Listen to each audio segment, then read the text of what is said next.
Thank you all for being here today to remember and celebrate the life of my father-in-law, Tommy Leo Bonebrake. Tommy Leo Bonebrake. We never used his middle name. Tom passed away peacefully on May 9th at Freeman Hospital, surrounded by the people who loved him most. He was 88 years old, and he lived every one of those years with strength, humility, and grace. He was born December 29th in 1936 in Pineville, Missouri, to William and Pansy Bonebrake. Growing up in McDonald County, Tom learned early on the values that shaped his life, working hard, living simply, doing right by others, and putting faith and family above all else. Tom was preceded in death by his parents and by his son, Terry, whose memory stayed close to his heart every day of his life. He leaves behind my beloved mother-in-law, Hattie Mae, his wife and partner of 68 years.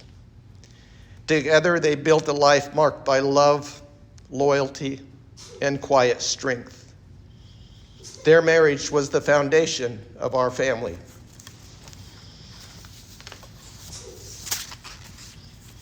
He also leaves behind my wife, Lisa Kay, and myself, along with his brother, Jerry, and wife, Faye, his sister, Billy Altman, and brother-in-law, Jack, and an extended family who loved and respected him deeply.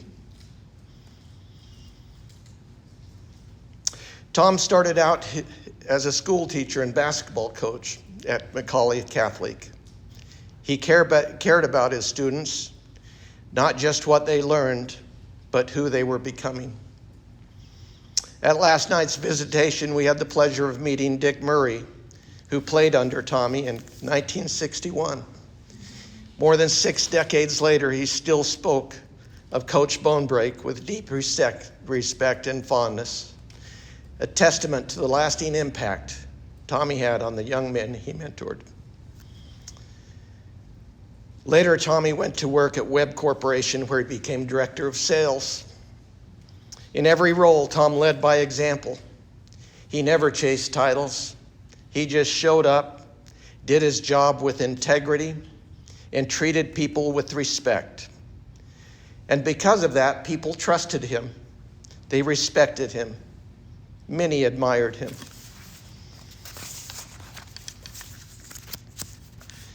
But as much as he accomplished in his career, the place that captured his heart was the river.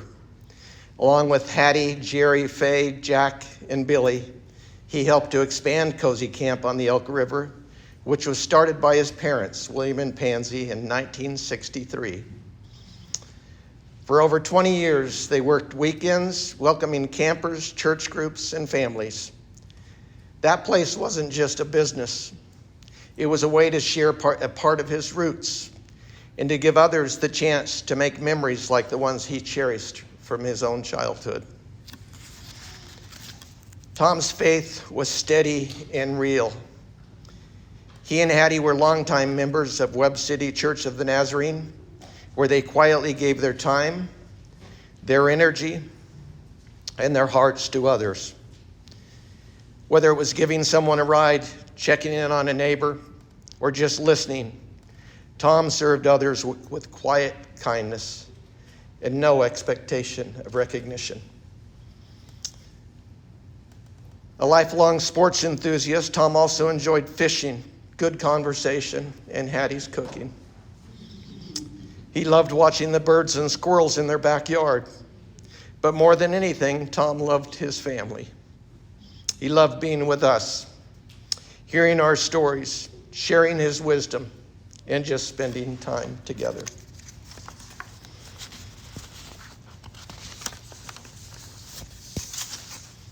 Tom's mother, Pansy, often shared a story that perfectly captured his generous spirit and tender heart. One day she sent him to the store to buy hamburger for dinner. When he returned a while later, most of the meat was gone. Puzzled, she asked what had happened. Tom looked a little sheepish and explained a stray dog had followed him home, and it was hungry.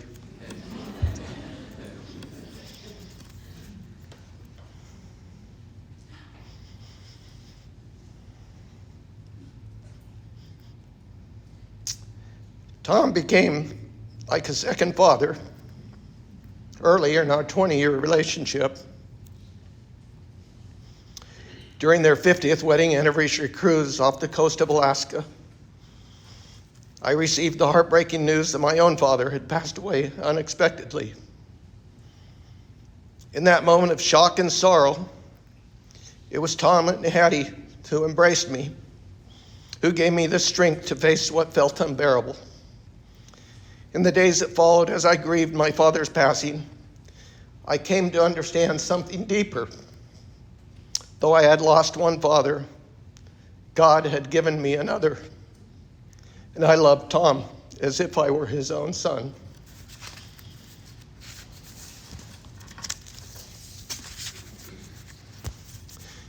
One of Tom's tender qualities was his unwavering devotion to Hattie, his beloved sweetheart and lifelong companion, and to Lisa, his cherished daughter and only living child.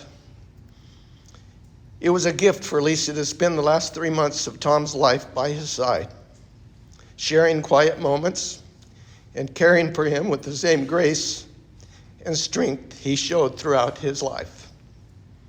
In so many ways, Lisa reflects the best of him. His spirit lives on through her.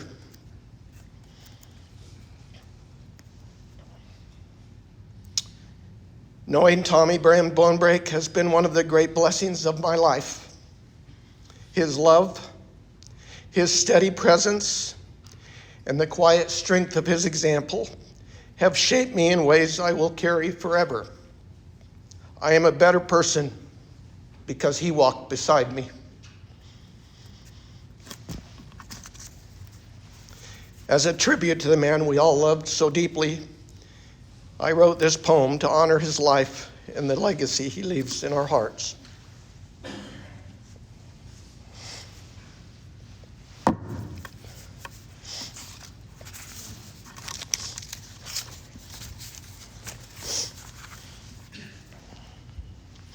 Tommy Bonebrake, a life well lived. Pardon me.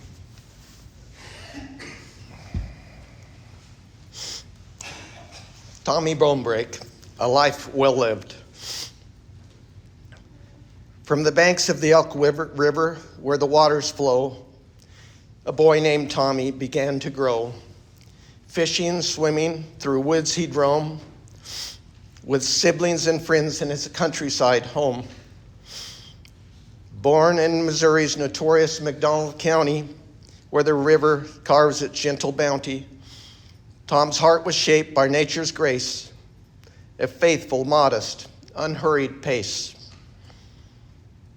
With Patty beside him, his life's true mate, they built a bond no time could abate.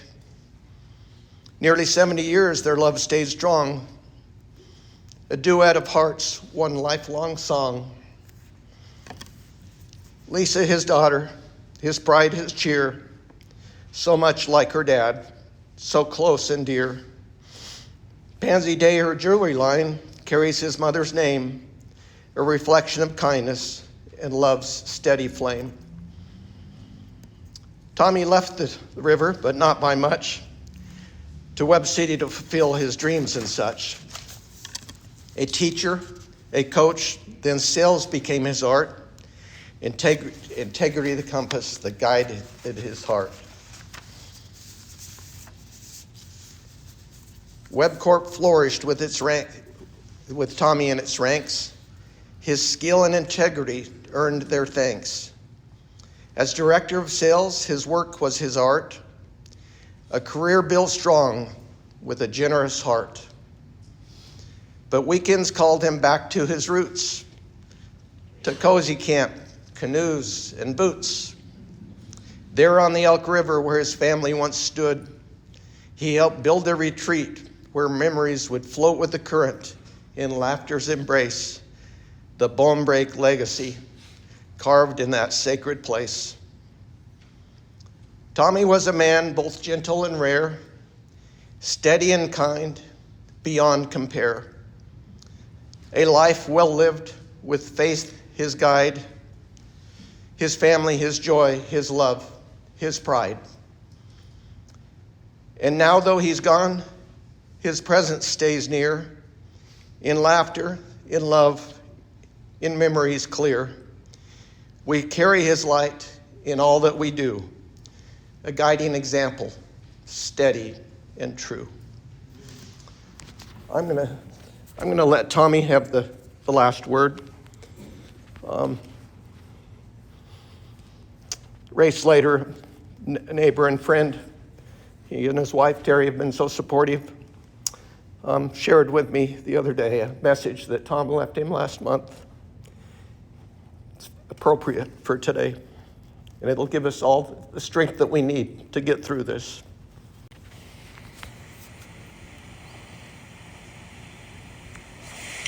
Ray, Hattie's doing pretty good. She seems to be improving some every day. I haven't been to see her for 2 or 3 days. I've been down with a little bit of a bug, so I've just been resting, and Lisa's been going every day. But everything's going to be okay. I'll leave it with that. Everything's going to be okay. But everything's going to be okay.